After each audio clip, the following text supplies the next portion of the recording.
Good day, sir. In today's activity, we are going to discuss macro etching, its procedure, and importance in forensic science, to use as evidence in some cases like carnapping.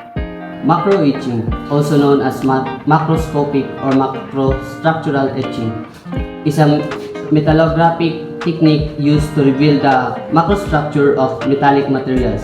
It involves selectively removing surface layers of a sample through chemical etching, typically with acids, to expose features such as grain size, distribution, and any macroscopic defects like cracks, inclusions, or segregations.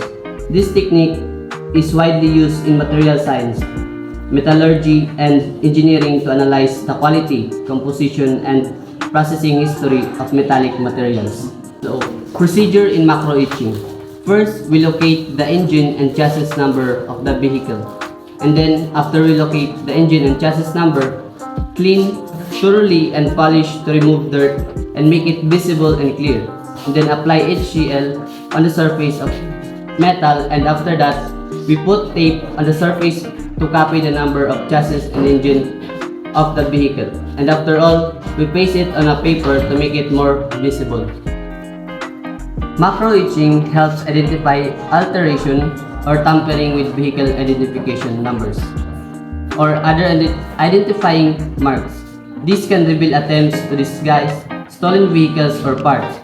By examining the surface of metal components, investigators can trace the history of a vehicle, including previous ownership, repairs, or modifications. This information can be critical in understanding the vehicle's involvement in criminal activities. Macro etching examinations provide forensic evidence that can be used in court proceedings to establish the authenticity of vehicles or parts involved in carnapping cases.